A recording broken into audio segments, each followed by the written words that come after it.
काकी अपने बेटों से कहती है, बेटा, तुम्हारी बीवी मुझसे बहुत काम कराती है और खाने को भी नहीं देती है ढंग से। मैंने तो सोचा था मेरा बुढ़ापा सही हो जाएगा, ये तो और खराब होता नजर आ रहा है। माँ, आपको तो समझना चाहिए, हमारी बीवियां ऑफिस जाती हैं और इतना थक कर आती हैं, और फिर वो घर के काम कैसे करेंगी? और अब आप अकेली हो, आपकी जिम्मेदारी हम संभाल नहीं पाएंगे। आप एक काम करो, जाकर वृद्धा आश्रम में रहने लगो। अगले दिन ही बुढ़िया घर छोड़कर चली जाती है। जब उसके सारे लड़के और बहुएं अपने अपने काम पर जाते हैं, बूढ़ी काकी रानीपुर में जाकर रहने लग जाती हैं और वहाँ मांग मांग कर अपना गुजारा करती थी। एक दिन बुढ़िया जब वापस आ रही थी तो उसे एक काला बंदर सर्दी में ठिठुरता दिखाई दिया। अरे काले बंदर, तुम यहाँ क्या कर रहे हो? चलो, मैं तुम्हें अपने साथ लेकर चलती हूँ। क्या पता इसके मालिक ने भी इसे घर से भगा दिया हो। फिर बूढ़ी काकी काले बंदर को अपने साथ ले आती हैं। अरे तुम तो मुझे बहुत बीमार लग रहे हो, पता नहीं तुम जंगल में क्या खाते होंगे, और तुम ठंड से कांप भी रहे थे, तो ये लो, ये कपड़े पहन लो। बूढ़ी काकी उसे कपड़ा पहना देती हैं। बंदर बहुत प्यारा लग रहा था, लाल रंग की शर्ट में। फिर बूढ़ी काकी उसे देखकर बोलती हैं, अरे काले बंदर, तेरे माथे पर काला निशान कैसा है? ऐसा लग रहा है जैसे तुझे किसी ने टीका लगा रखा है। बुढ़िया भीख मांगने जाती है और काला बंदर उसके साथ साथ रहता था। जो कुछ उन्हें मिलता था वो दोनों आधा आधा खा लेते थे। एक दिन बुढ़िया सो रही थी तो बंदर उठकर बाहर घूमने चला जाता है। बुढ़िया देखती है उसका काला बंदर घर पर नहीं था। वो परेशान हो जाती है और बंदर को इधर उधर देखती है। पता नहीं ये काला बंदर कहाँ चला गया, अभी तो मेरे साथ ही लेटा था। खैर चलो, गया होगा कहीं घूमने। फिर सुबह बूढ़ी काकी का काला बंदर अपनी जगह पर लेटा हुआ मिलता है।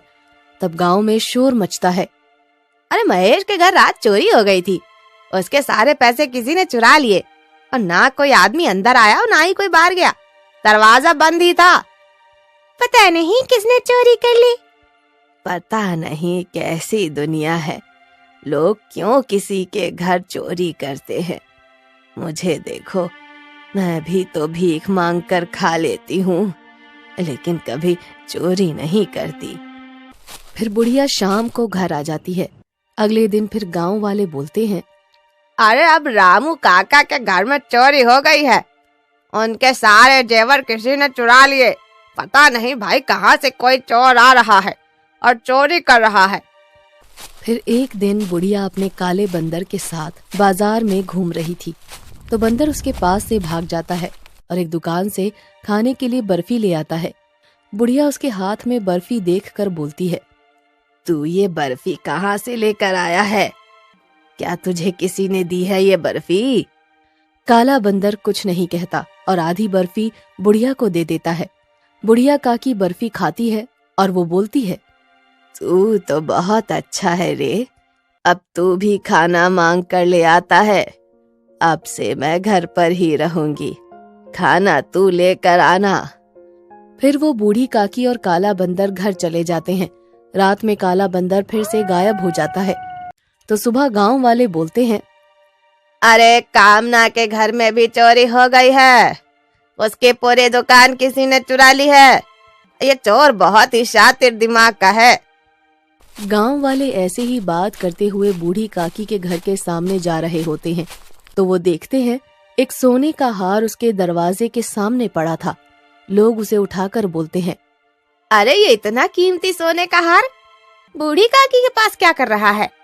फिर वो लोग बूढ़ी काकी के पास जाते हैं और बुढ़िया से बोलते हैं, बूढ़ी काकी, तेरे घर के सामने ये सोने का हार कहाँ से आया? अरे भाई, मुझे क्या पता, मैं तो इतनी गरीब हूँ और मांग कर खाती हूँ, मुझे कुछ नहीं पता है। ये बात फैलते फैलते सुनार तक पहुँच जाती है। सुनार रामू काका उस हार को देखकर बोलता है, अरे ये तो मेरी दुकान का हार है, इसे तो मैंने अपने हाथों से बनाया भाई। सुन बुढ़िया, मुझे सच सच बता, ये हार तेरे पास कहाँ से आया? मुझे कुछ नहीं पता, ये मेरे पास नहीं था और मेरे घर के सामने पड़ा था। बढ़िया, तुम झूठ बोल रही हो, तुमने ही चोरी की होगी। मैं इस उम्र में कैसे चोरी कर सकती हूँ? मैं आखिरी बार पूछ रहा हूँ, सच सच बताओ, वरना मैं पुलिस को बुला लूंगा। अरे जब मैंने कुछ किया ही नहीं तो क्या बताऊं? सुनार भाई, ये बूढ़ी काकी क्या चोरी करेगी? हो सकता है चोर इस रास्ते से गया हो और तभी ये हार यहाँ पर गिर गया हो। अरे नहीं, मुझे इस बुढ़िया पर ही शक है और मैं पुलिस को बुलाता हूँ। सुनार इतना कहकर वहां से चला जाता है।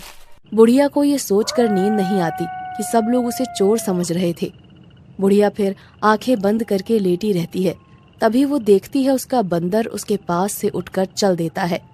फिर वो चुपके चुपके बंदर के पीछे चली जाती है तो वो देखती है कि काला बंदर जंगल की तरफ जा रहा था। ये काला बंदर आखिर कहाँ जा रहा है? बुढ़िया उसका पीछा करती है।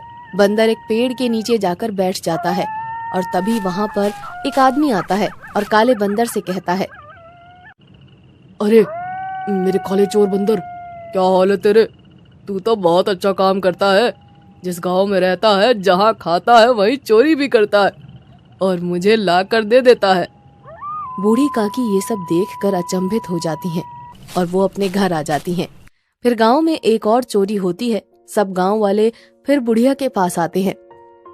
अरे बुढ़िया, अब सच सच बताए, चोरी कौन कर रहा है? मेरा जो काला बंदर है वही चोर है। रात में मैंने देखा वो किसी आदमी से मिला जो उसकी प्रशंसा कर रहा था। आज रात तुम सब मेरे साथ चलना और खुद देख लेना। ठीक है काकी। लोग फिर बूढ़ी की बात मानकर रात का इंतजार करते हैं और फिर बूढ़ी काकी रात में सोने का नाटक करती है। फिर रात में काला बंदर उठता है और जंगल की तरफ चल देता है। बूढ़ी काकी उसके पीछे पीछे चलती हैं और इशारे से गांव वालों को भी बुला लेती हैं। बंदर पेड़ के पास जाकर बैठ जाता है और एक आदमी वहां पर आ जाता है और बोलता है, क्या बात है मेरे काले बंदर, तूने तो मुझे बहुत अमीर बना दिया। अब ऐसा करते हैं, इस गांव में हमारी ये आखिरी चोरी होगी, फिर हम किसी दूसरे गांव में जाकर ऐसे ही चोरी करेंगे। तभी गांव वाले आ जाते हैं। अब तू कहीं चोरी करने लायक नहीं बचेगा, हम तुझे कहीं नहीं जाने देंगे। तुमने आज तक हमारा बहुत सामान चुराया है। चल, अब हमें हमारा सारा धन वापस कर, वरना हम तुझे मार देंगे। चोर भागने को होता है तो गांव वाले उसे पकड़ लेते हैं और वो काले बंदर का मालिक बोलता है, मुझे छोड़ दो, मैं तुम सबके गहने और पैसे वापस लौटा देता हूँ।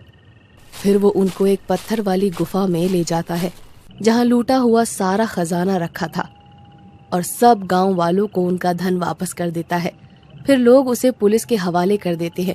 फिर काकी अपने काले चोर बंदर से कहती है, अब तुम कभी चोरी नहीं करोगे, मैं तुम्हारी हर जरूरत पूरी करूंगी, पर अगर तुमने चोरी की तो मैं तुम्हें अपने साथ नहीं रखूंगी।